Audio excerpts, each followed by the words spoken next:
Au lendemain des attentats de novembre, du 13 novembre, François Hollande a endossé véritablement et sans hésiter les habits de chef de guerre.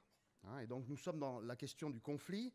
Il a endossé ces habits en proclamant que la France devait se battre contre, je cite, une armée de djihadistes, dénonçant, je cite, des actes de guerre en plein Paris. Ces propos, repris, globalement approuvés, remettent au goût du jour, on pourrait dire, la loi sur ce que l'on appelle donc désormais l'état d'urgence. D'ailleurs, tout récemment, de fins analystes y ont vu la répétition presque mot pour mot, on pourrait dire, du discours de George W. Bush devant le Congrès américain le 21 septembre 2001, quelques jours après les attentats du 11 septembre. Alors notons que, effectivement, cette posture martiale, on pourrait dire, met en avant la notion de conflit dans la société française et, je dirais, européenne aujourd'hui. Une posture qui me semble assez massivement plébiscitée par les Français, en tout cas dans leur majorité, liée sans doute au contexte de sidération, à la peur, évidemment, à la colère sans doute, peut-être au désir de vengeance également, qui aboutit à une sorte de stigmatisation de ce qui peut apparaître comme étant les ennemis de la nation. Et on le voit notamment dans le fait que la cote de popularité du président de la République a connu un regain à l'occasion de ces attentats. Alors parlons de l'état d'urgence pour nous amener à la table ronde qui va suivre sur le thème sécurité et liberté. Évidemment, l'état d'urgence amène la suspension d'un certain nombre de libertés publiques. Alors, je ne vais pas rentrer dans le détail de la loi, mais on le sait, il s'agit de mettre en avant le principe de sûreté, avec des perquisitions administratives de jour comme de nuit, sans l'accord préalable du juge, avec la restriction de la liberté de circulation, avec notamment la notion d'assignation à résidence et éventuellement de couvre-feu, et puis on le voit aussi, le rétablissement du contrôle aux frontières, qui est un élément d'entrave, d'une certaine manière, à la circulation.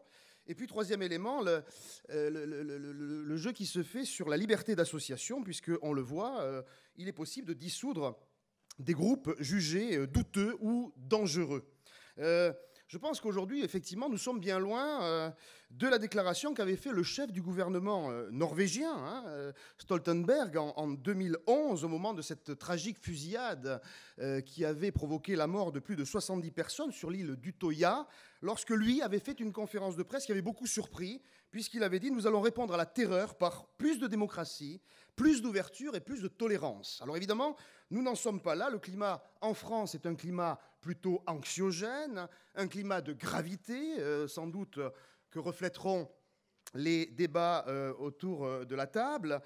Janvier 2015, novembre 2015, la tragédie évitée du Thalys, différents attentats déjoués. Donc nous sommes effectivement dans une situation où il y a une réalité qu'il faut obligatoirement prendre en considération. Donc l'optimisme aujourd'hui n'est pas de rigueur, l'angélisme non plus.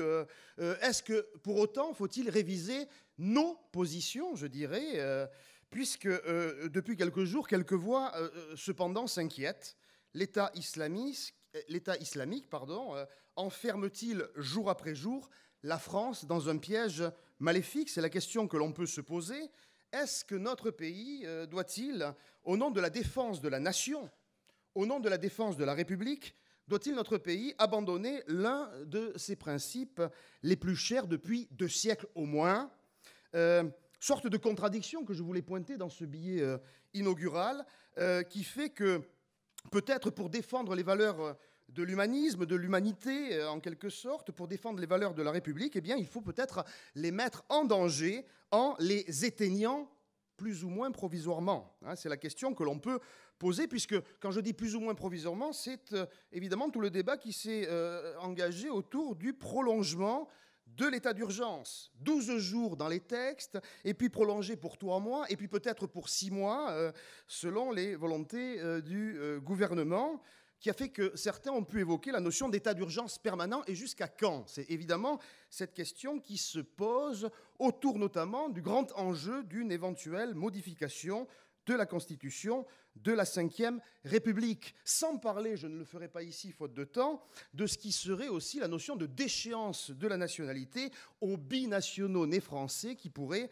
être mise en cause, qui provoque, en tout cas au sein du Parti socialiste, un véritable cas de conscience. Donc nous sommes, me semble-t-il, face à un problème subtil, un problème qui se présente à nous aujourd'hui, de l'équilibre entre l'efficacité de l'enquête, la nécessité d'assurer la sécurité des citoyens et de réagir à des actes terroristes de l'ampleur que nous avons connue, et d'assurer, de continuer sans doute, d'assurer les libertés publiques. Cette recherche d'équilibre est d'autant plus délicate qu'il faut le savoir, depuis les attentats de 1986 qui ont marqué la France déjà à cette époque, peut-être avec moins de gravité et moins de victimes, le dispositif, depuis cette date de 86, dispositif antiterroriste, n'a jamais cessé de se durcir. Et on est quelque part, je suis historien, donc j'essaie de donner du champ à mon propos, dans une logique sécuritaire qui, peut-être, déplace sans cesse la question de la responsabilité vers l'amont. Quand je dis l'amont,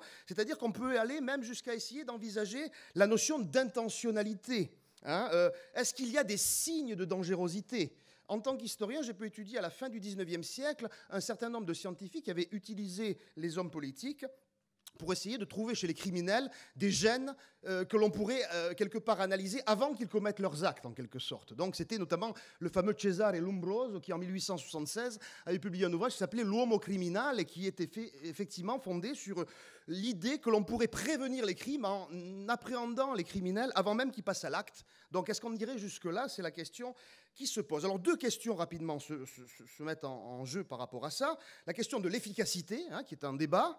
Est-ce qu'en atteignant les libertés publiques, on assure véritablement et strictement, efficacement la sécurité des citoyens? Est-ce que c'est effectivement efficace? Et puis la deuxième, c'est la peur de l'habitude. Est-ce qu'en installant une sorte de routine sécuritaire, cela ne nous amène-t-il pas à nous être en état de guerre permanent, en quelque sorte, puisque vous n'êtes pas sans savoir, nous avons fait en préambule des rencontres de Cannes jeudi après-midi un débat à Cannes Université, où on notait notamment que les guerres aujourd'hui sont des guerres qui n'ont pas de début et qui n'ont pas de fin véritablement. La guerre de 14 et la guerre de 39 avaient une déclaration de guerre. Et il y a eu des armistices. En l'occurrence, aujourd'hui, il n'y a pas eu de déclaration officielle. Et donc, la guerre moderne, le conflit moderne n'est pas aussi clair, aussi net qu'il pouvait l'être dans le passé. Alors, en bon historien, je vous propose un éclairage très rapide, François, en 4 points, 4 moments, 4 contextes qui pourront peut-être nourrir la discussion qui va suivre, l'alimenter, en prenant un petit peu de champ, de recul et de perspective historique, simplement pour donner de quoi alimenter tout cela.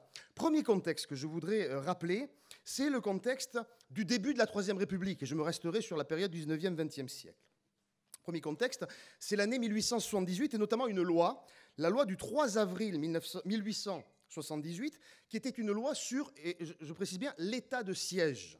L'état de siège qui, évidemment, est une loi en vigueur encore aujourd'hui sous la Ve République qui permet le transfert des pouvoirs de la police, de l'autorité civile à l'autorité militaire, dispositif législatif, donc qui est l'article 36 de la Constitution de 1958. Il faut savoir que l'état de siège a été mis en place sous la République dans la notion de péril imminent, effectivement. La loi de 1849 l'avait mis en avant, et cette notion d'état de siège est une notion qui devait résulter tout particulièrement d'un état de guerre évident face à un pays étranger, ou alors, deuxième élément, une insurrection à main armée. Et l'état de siège, on le sait, a été appliqué au moment de la guerre de 1870, a été également appliqué pendant la Commune de Paris, et il restera appliqué dans de nombreux départements français jusqu'en 1876. Pendant donc 6 ans, il y a eu en France un état de siège. Et d'ailleurs, une anecdote qui en dit long, puisque c'est ce qu'on a pu remarquer récemment, il y a eu une petite erreur lorsque le ministère de l'Intérieur a annoncé sur son site internet le 20 novembre dernier que la France était en état d'urgence. Par erreur, il a mentionné l'état de siège, justement, alors que ce n'était pas, bien sûr, l'état de siège. Et donc, cette petite erreur en dit long sur le fait qu'on est, voyez, dans une sorte peut-être de degré entre, d'un côté, l'état de siège qui transfère le pouvoir aux militaires et l'état d'urgence qui reste, si vous voulez, des préconisations civiles.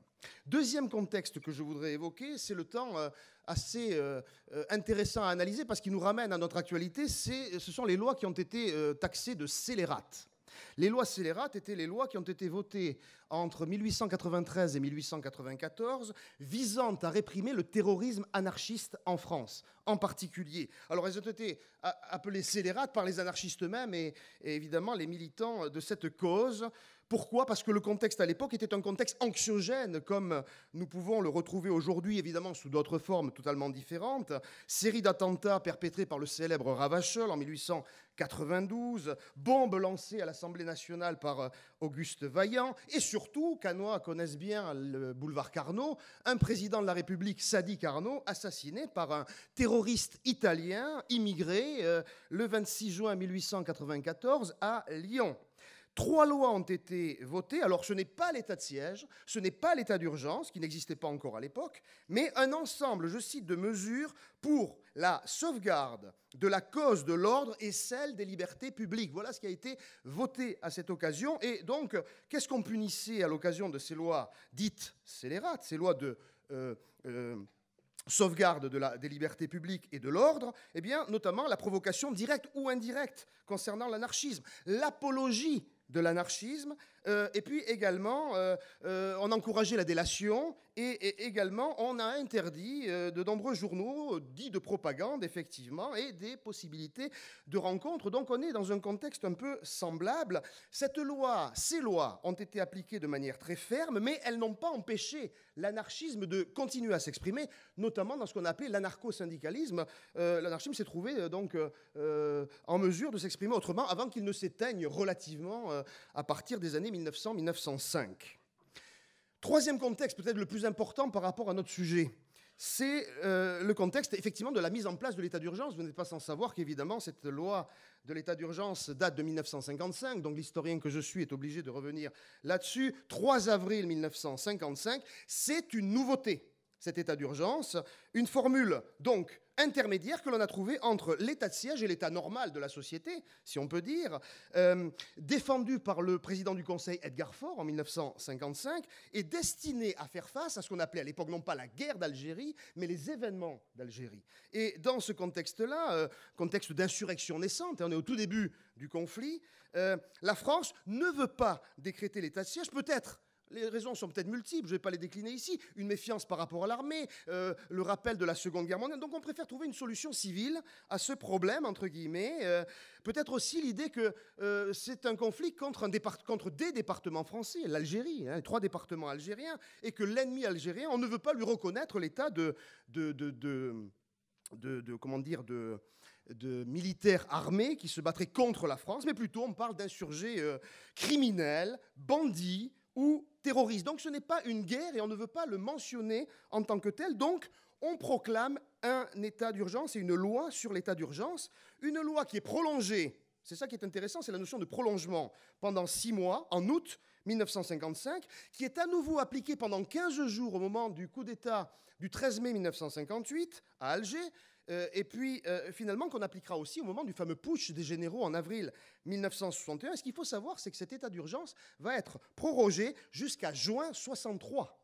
C'est-à-dire qu'entre le putsch des généraux de 61, qui a été très rapidement contrôlé et maîtrisé, on a attendu juin 63 pour sortir de l'état d'urgence. Voilà un élément intéressant. Et puis on l'appliquera particulièrement en Nouvelle-Calédonie entre décembre 1984 et juin 85. Et enfin, vous le savez aussi, très particulièrement entre le 8 novembre 2005 et début janvier 2006, au moment des fameuses émeutes urbaines dans les banlieues par le président de la République, Jacques Chirac. Donc, on voit que cette notion d'état d'urgence est une notion qui peut être amenée à être prolongée. Et là, il me semble qu'il y a pas mal d'éléments à mettre en évidence par rapport à notre débat d'aujourd'hui. Et puis, le 4e temps, c'est un contexte que j'ai assez peu vu évoqué, et je terminerai là-dessus, assez peu vu évoqué dans la réflexion autour de la situation actuelle.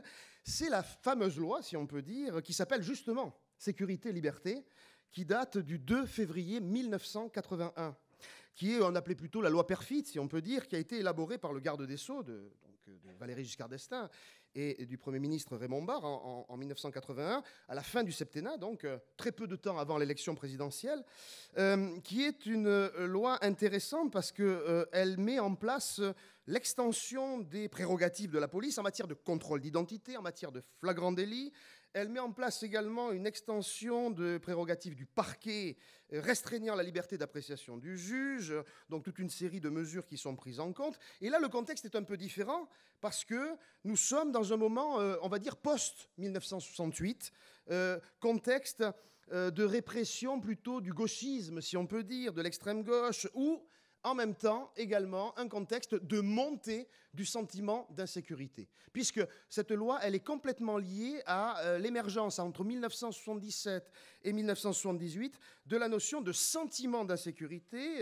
Plusieurs rapports ont été commandés à ce moment-là. Et surtout, c'est une loi qui oppose très clairement, beaucoup plus clairement qu'aujourd'hui, la gauche et la droite. À savoir qu'à droite, on critique le laxisme de la gauche, et quelque part, cette loi est une manière d'aller à cette encontre, et la gauche critique violemment l'autoritarisme de la droite qui porte atteinte aux libertés fondamentales. Cette loi est une loi très discutée, dans un climat assez passionné de pré-élection présidentielle, et François Mitterrand promet d'abroger cette loi qu'il appelle liberticide. Scélérate, c'était pour les anarchistes, liberticide, c'est pour Mitterrand, peu avant son élection. Et lorsqu'il est élu, effectivement, il va y toucher à cette loi, puisque une loi de 1er juin 1983 va abroger, mais en partie, un certain nombre de dispositions de cette loi sécurité et liberté. Voilà, j'ai voulu simplement commencer cette session de l'après-midi par ces quelques rappels, par ces quelques réflexions. Recherche de l'équilibre, voilà ce qui me semble un élément essentiel entre sécurité et liberté. C'est sans doute un exercice périlleux et difficile en démocratie, mais je pense que débattre en est totalement salutaire et peut-être sans doute nécessaire. On peut considérer que, justement, cette question ne date pas d'aujourd'hui, c'est ce que j'ai essayé de vous montrer, mais les attentats de novembre, de manière évidente, replacent la question à l'ordre du jour. Merci.